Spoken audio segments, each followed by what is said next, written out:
Breaking news చూస్తున్నాం. దేశ రాజధాని ఢిల్లీలో వాయు కాలుష్యం రోజు రోజుకి క్షీణిస్తోంది. దీపావళి తర్వాత గాలి నాణ్యత ప్రమాదకర స్థాయికి చేరింది. ఢిల్లీ ఎన్సీఆర్ ప్రాంతంలో AQI లెవెల్స్ 400కి పైనే నమోదవుతున్నాయి. ఈ వాయు కాలుష్యం రాజధాని ప్రాంత వాసులను ఉక్కిరిబిక్కిరి చేస్తోంది. విషపూరిత గాలి ప్రజారోగ్య సంక్షోభానికి దారితీస్తోంది. గాలి కాలుష్యం కారణంగా ప్రతి ఇంట్లో ఒకరు అనారోగ్య సమస్యతో సతమతమవుతున్నారు. కమ్యూనిటీ ప్లాట్ఫామ్ లోకల్ సర్కిల్స్ నిర్వహించిన సర్వేలో తేలింది.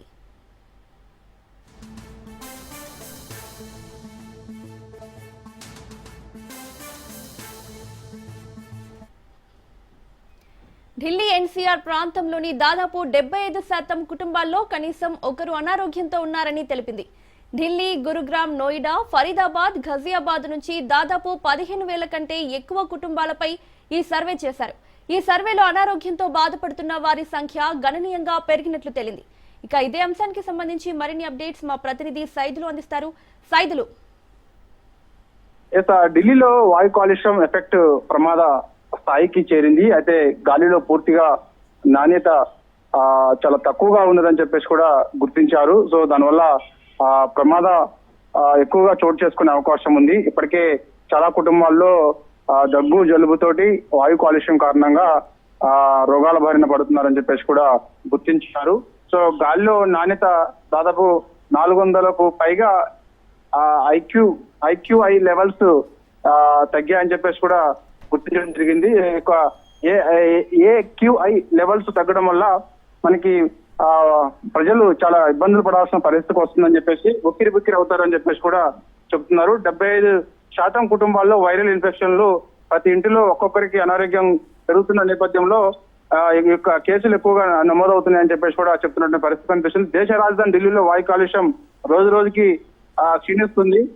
వాయు కాలుష్యం రోజు రోజుకి క్షీణించడం వల్ల దీపావళి తర్వాత ఈ యొక్క గాలి నాణ్యత ప్రమాదకర స్థాయికి చేరడంతో ఇటువంటి ప్రమాదం చోటు చేసుకుంటున్నాయని చెప్పి ఇలాంటిది చోటు చేసుకుంటున్నాయని చెప్పేసి కూడా చెప్పడం జరిగింది. ఢిల్లీ ఎన్సీఆర్ ప్రాంతంలో AQI లెవెల్స్ 400కు పైగా నమోదవుతున్న నేపథ్యంలో ఈ యొక్క వాయు కాలుష్యం కారణంగా రాజధాని ప్రాంత వాసుల్ని చాలా ఇబ్బందులు పడాల్సిన పరిస్థితి వస్తుందని చెప్పేసి, అది ఉదయం వేళలో ఎవరైతే ఆఫీస్కి వెళ్తున్నారో ఆ సమయంలో పూర్తిగా గాలిలో నాణ్యత లేకపోవడంతో శ్వాస తీసుకోవడం కూడా ఇబ్బంది పడుతున్నారని చెప్పేసి, దాంతో పాటు దుమ్ము ధూళి తోటి సాయంత్రం ఆఫీసు వేళలు ముగించుకొని ఇంటికి వెళ్లేసరికి పూర్తిగా నీరసించిపోతున్నారని చెప్పేసి కూడా చెబుతున్నటువంటి పరిస్థితి కనిపిస్తుంది. కాబట్టి ఇప్పటికైనా సరే మనము చాలా వరకు అంటే మనకి ఢిల్లీకి ఆనుకొని కొన్ని రాష్ట్రాలు ఉంటాయి. పంజాబ్, హర్యానాలో ఎక్కువగా వరి ఉత్పత్తి అవుతుంది. కాబట్టి సో వరి పోసిన తర్వాత మనం ఇది అక్కడ ఎక్కువ ఈ యొక్క వరి పంటలను ఎక్కువగా మనము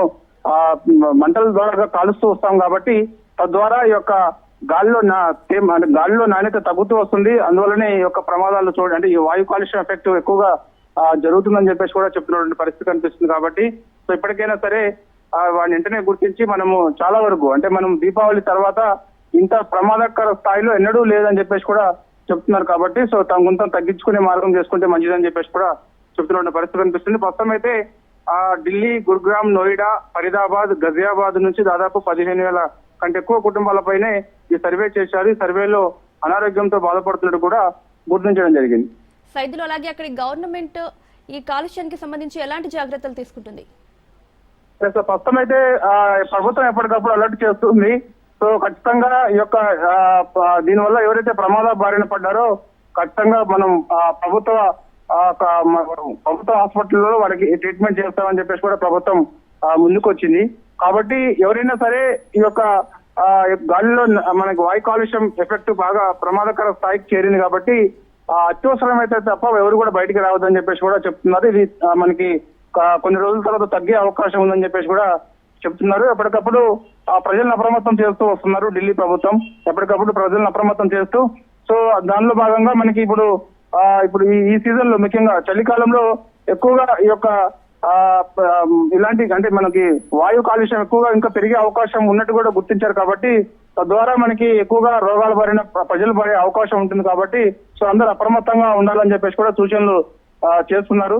సో ఎవరికైనా సరే శ్వాస తీసుకోవడంలో ఇబ్బందులు తలెత్తితే మాత్రం ఖచ్చితంగా వెంటనే స్థానికంగా ఉన్నటువంటి ప్రభుత్వ ఆసుపత్రికి వెళ్ళి వెంటనే ట్రీట్మెంట్ చేయించుకోవాలని చెప్పేసి కూడా సూచనలు చేస్తున్నారు. కాబట్టి సో కొంత తగ్గుతుందని చెప్పేసి అంటున్నప్పటికీ కూడా చలికాలం ఎఫెక్ట్ మరింత ఎక్కువగా అయ్యే అవకాశం ఉన్నట్టు కూడా చెప్తున్నారు. కాబట్టి ప్రజలంతా, ఢిల్లీ ప్రజలంతా కూడా అప్రమత్తంగా ఉండాలని చెప్పేసి కూడా ప్రభుత్వం ఎప్పటికప్పుడు అలర్ట్ చేస్తుంది.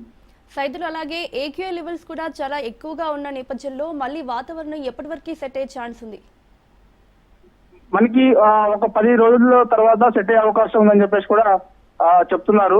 కాకపోతే మనకి మెయిన్ గా మళ్ళా జనవరి నుంచి ఈ యొక్క వాయు కాలుష్యం విపరీతంగా పెరిగే అవకాశం ఉంది. ఎందుకంటే మంచు కారణంగా ఈ యొక్క వాయు కాలుష్యం పెరిగినప్పుడు మనకి ఇబ్బందులు తలెత్తే అవకాశం ఉంటుంది. పూర్తిగా మంచు కప్పేయడం వల్ల ఢిల్లీలో మనం కనీసం జర్నీ కూడా చేయలేనటువంటి పరిస్థితి దాపురిస్తుందని చెప్పేసి కూడా చెప్తున్నారు. కాబట్టి సో అందుకు ఇప్పటి నుంచే కొన్ని జాగ్రత్తలు తీసుకోవాల్సిన అవసరం ఉంటుందని కూడా ప్రజలకు ఎప్పటికప్పుడు అప్రమత్తం చేస్తూ వస్తున్నారు. సో మనకి చూస్తే మాత్రం జనవరి, ఫిబ్రవరిలో ఎక్కువగా ఉంటుందని చెప్పేసి కూడా చెప్తున్నారు. తర్వాత మార్చి నుంచి కొంత తగ్గే అవకాశం ఉంటుందని చెప్పేసి కూడా నిపుణులు చెప్తున్నారు. Right Saidulu, thank you.